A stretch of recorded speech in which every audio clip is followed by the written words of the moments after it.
పురపాలక శాఖ ఆదేశాల మేరకు కరీంనగర్ జిల్లా కేంద్రంలోని 60 డివిజన్లలో పారిశుద్ధ వారోత్సవాలు జరుపుతున్న బల్దియా అధికారులు ఏళ్ల తరబడి పేరుకుపోతున్న నగర పారిశుద్ధ వ్యర్థాలను మాత్రం విస్మరిస్తున్నారు.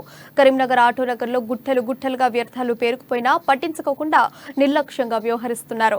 వ్యర్థాల కారణంగా డంపింగ్ యార్డులో పలుమార్లు అగ్ని ప్రమాదాలు సంభవించినా అధికారులు పట్టించుకోవడం లేదని స్థానికులు ఆరోపిస్తున్నారు.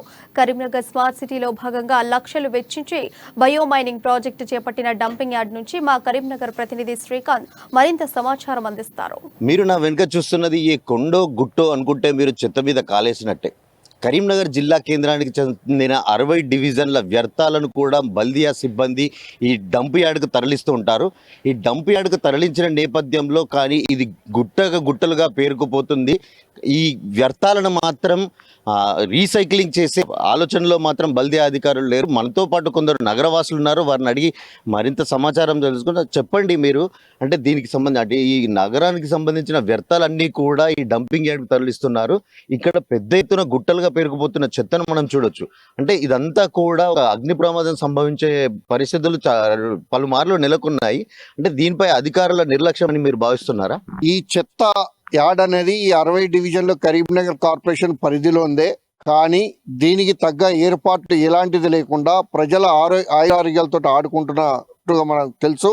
దీని మీద ఎన్నో పోరాటాలు చేసినాం. దాదాపు 5-6 సంవత్సరాల నుంచి ఎన్ని చెప్పినా కూడా ఎలాంటి చర్యలు చేపట్టిన పాపాన పోవట్లేదు కార్పొరేషన్ వాళ్ళు. అంతేకాకుండా ఇక్కడ మొత్తం రీసైక్లింగ్ చేస్తాము, ఎలాంటి చెత్త కానీ వాసన కానీ ఉండకుండా చేస్తామని చెప్పేసి దాదాపు 5-6 కోట్ల రూపాయలు పెట్టినామని చెప్పేసి ఒక మిషనరీ తీసుకొచ్చేసి అది ఒట్టిగా పడాగబడి ఉండడు తప్ప ఇప్పటివరకు దాంతో పని చేసిన పాపాన పోలేదు.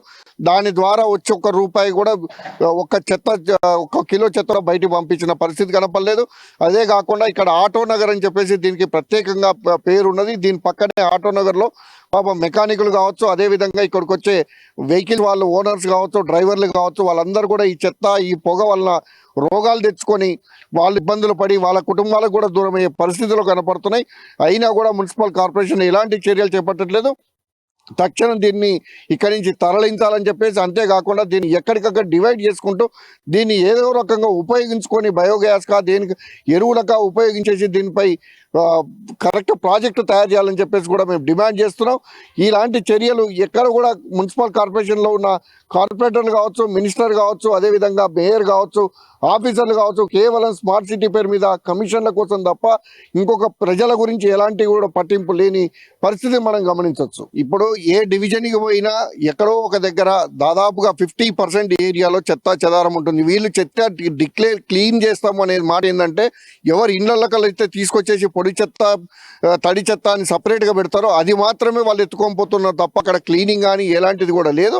అది ఎత్తుకొచ్చింది కూడా తీసుకొచ్చేసి ఇక్కడ చెత్త డంపుగా పెట్టేసి దీన్ని మళ్ళీ సపరేషన్ చేసేసి ఎలాంటి ప్రయోజనకరమైన పనులు చేయట్లేదు. కాబట్టి ఇది మేయర్ యొక్క ప్లస్ ఈ ప్రభుత్వం యొక్క ఫెయిల్యూర్ అని చెప్పి చెప్పక తప్పదు. ఖచ్చితంగా ఇటువంటి అయితే గవర్నమెంట్దే. ఇది ఇక్కడ నుంచి చూస్తే జస్ట్ ఒక 2-3 పర్లాంగ్లు కూడా మెయిన్ రోడ్ ఉండదు. మెయిన్ రోడ్ ఉంటుంది.